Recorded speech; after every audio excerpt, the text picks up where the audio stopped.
Sometimes a life does not shine at the beginning. Sometimes light comes slowly, like a soft morning after a long night. And sometimes one quiet child, one gentle boy, carries a dream too big for his time. A dream hidden deep in his chest. A dream waiting for the right moment to breathe. Nelson Mandela was that quiet boy. He was born in a far land of hills, dust roads, warm sun, and stories carried by wind and fire. He came from a place where children ran barefoot and elders spoke wisdom under tall trees. He grew up listening to the voices of his people, their laughter, their songs, their pain, their long waiting. His father was strong and respected. His mother was gentle and full of faith. Their home was simple but rich with love, rich with culture, rich with the old ways of his people. But even as a boy, Mandela felt something deep inside, a question, a quiet sadness, a soft fear. Why was the world so divided? Why were some people treated as less? Why did pain fall on some homes again and again? He saw it before he could name it. He felt it before he understood it. The world around him was not fair. Some doors opened only for a few. Some rights were not given equally. Some voices were not allowed to speak. He watched adults lower their eyes when police walked by. He saw neighbors worry about rules they did not choose. He saw people live inside a cage built by laws that were not kind. Mandela was young, but his heart was already awake. When he was 9, his father died. His world changed with one quiet breath. The safe feeling of childhood broke open. Suddenly, life felt larger, darker, and heavier. He moved to live with a new family, a royal family of his Thembu people. There, he learned new customs, new responsibilities, new ways of thinking. But grief traveled with him. He carried it in the quiet places of his heart. Still he watched. Still he listened. Still he wondered why freedom was not for everyone. At school he studied hard. He liked stories of heroes, leaders, and brave hearts. He learned English and history. He learned about laws and power, and he began to see that his dream was not just personal. It was for his people. It was for children not yet born. But Mandela was not fearless then. He was shy, careful, afraid of punishment, afraid of breaking rules. He wanted to be good, wanted to be safe, wanted to walk the straight path. Still, life kept whispering to him. Sometimes the soft voice of justice starts like a breath. Sometimes courage begins as a tiny spark. Sometimes the heart learns its true shape only after pain. Mandela's childhood was gentle and difficult, bright and shadowed, full of love and full of loss. But from these pieces, the boy began to shape himself, slowly, quietly, with patience and listening. He was becoming Nelson Mandela, a man the world would one day wait for. Turning points growing older did not make life simpler for Mandela. It made the world sharper, clearer, more painful to look at. When he became a young man, he left the quiet hills of his childhood and entered cities filled with noise, smoke, fear, and rules that pushed people apart. He saw signs that said, "Whites only." He saw trains divided by color. He saw streets where some could walk freely while others could not. He felt anger rise inside him like a slow fire, not a wildfire, a controlled fire, a thinking fire, a fire of justice. But anger was not enough. He needed courage. He needed education. He needed other voices who believed in freedom as deeply as he did. He found them one by one. Students, teachers, workers, dreamers, men and women whose hearts were tired of fear. They sat together in small rooms late at night. They whispered their hopes. They shared secret plans. They imagined a country where every child could stand tall. This was one turning point, The moment Mandela realized he was not alone. But life does not give courage without testing it.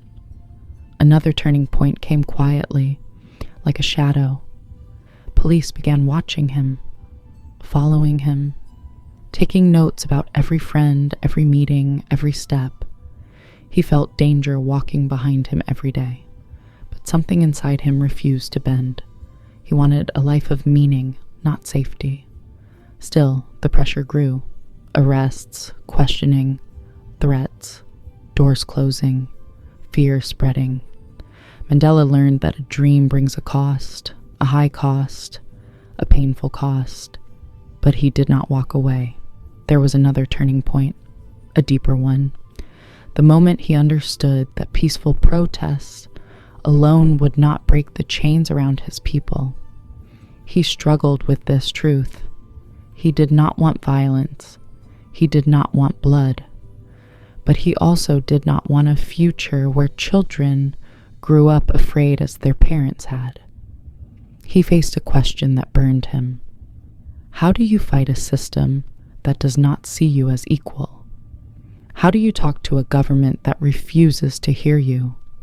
He made a choice that changed everything. A difficult, painful, heavy choice. He helped form a resistance movement that would fight in many ways. Speaking, marching, teaching, and when needed, breaking the silence with stronger actions. It cost him his freedom. It cost him his home. It cost him years and years of his life. Another turning point was love. He married, started a family, and tried to build a normal life. But justice kept calling him like a voice he could not ignore. He was a father who often had to leave, a husband often far away, a man torn between two promises, the promise to his family and the promise to his people. This conflict broke him again and again, but it also shaped him. He learned that love is not only soft. Sometimes love is sacrifice. Sometimes love is distance. Sometimes love is choosing a greater good even when your heart is crying. And then came the turning point the world remembers most, the trial. Mandela stood in a courtroom surrounded by enemies. He wore a calm face, but inside him his heart beat like a slow drum. He knew the truth. This trial could end his life. The charges were heavy. The punishment could be death. But Mandela did not tremble. He did not plead. He spoke with a quiet fire that filled the room. He said he fought against fear and injustice. He said he dreamed of a land where all races could live together in dignity. He said he was ready to die for that ideal. Those words did not save him from prison, but they saved his spirit. As guards took him away, he felt sadness, but not regret. He had chosen his path. He had honored his dream, and so began the longest and hardest turning point of his life. A turning point that lasted 27 years. Prison did not begin with loud fear. It began with silence. A long hallway, cold steps, heavy doors, a metal sound echoing in his bones. Robben Island became his world. A small cell, a thin blanket, a hard floor that did not warm even in summer. The first nights were the hardest, not because of pain, but because of memory. He remembered the voices of his children. He remembered their small hands around his finger. He remembered evening light over his home. He remembered freedom as a smell, a color, a taste. Prison took all of that away in one moment, but Mandela did not break. He bent, yes. He bent like a tree in strong wind, but he did not fall. Every morning, guards came with orders, with anger, with rules made to crush dignity. They made him break rocks under hot sun. They made him work until sweat fell like rain. They tried to make him small. But every day Mandela stood up, quietly, firmly, slowly, like a man carrying a mountain in his chest. Prisoners watched him. Some were afraid. Some felt hopeless. Some were lost in the long darkness of their sentence. Mandela became a light in those shadows. Not a bright light, a gentle one, a steady one. He spoke kindly. He listened. He learned the stories of the men around him. He gave comfort even when he had none for himself. He taught prisoners to read, to write, to think, to hope. He believed that even behind bars, a person could grow. A person could become greater than pain. But the world outside the prison was changing, shaking, crying, demanding justice. People marched in the streets. People shouted his name. People carried pictures of Mandela as if he were still among them. But Mandela was living a different struggle. He missed birthdays, holidays, first steps, last moments. He missed a lifetime with his family. Years passed slowly, like sand falling one grain at a time. 5 years, 10, 15, 20, 25. The world forgot many things during those years, but it did not forget him. Governments changed. Leaders came and went, but Mandela remained inside his cell, a quiet symbol of a louder dream. Then one day, his door opened with a new sound.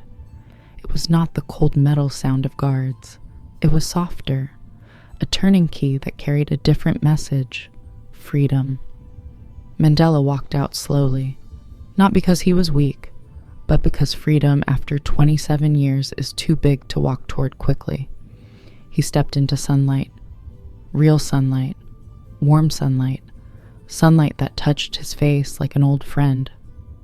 Crowds were waiting, people crying, people shouting, people reaching out to touch history with their hands. Mandela raised his fist, but not in anger, in hope, in unity, in peace. The world saw a man returning home, but what the world did not see was the long road inside his heart. He had to forgive people who hurt him. He had to speak to leaders who jailed him. He had to shake hands with those who tried to silence him. This was a different kind of courage. It is hard to fight enemies, but it is harder to forgive them. Mandela chose forgiveness not because it was easy, but because it was the only path that could heal a broken nation. He became the first Black president of South Africa. He stood before millions as a symbol of change, a symbol of peace, a symbol of the human heart rising after long darkness.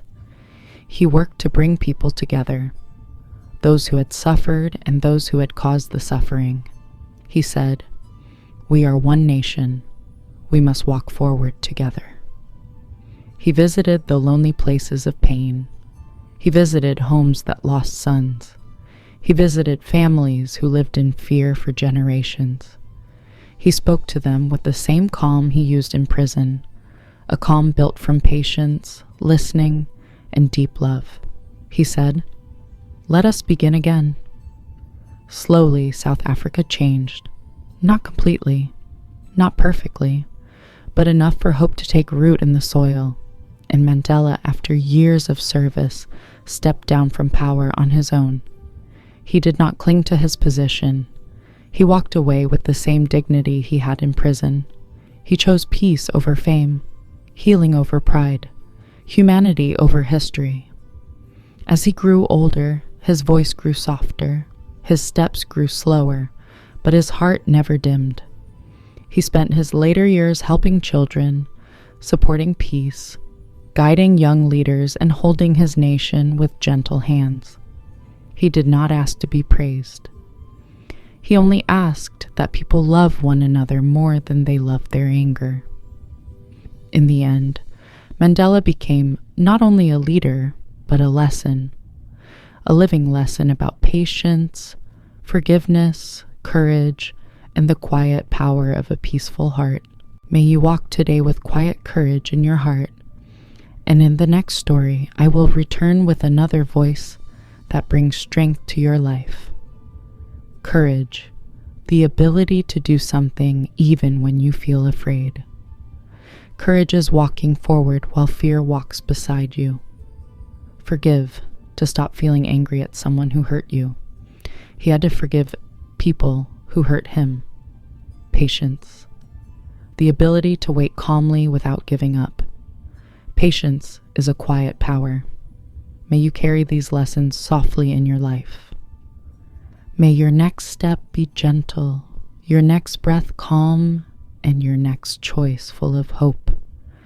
I will meet you again soon with another story that lights your path and reminds you that you can rise again.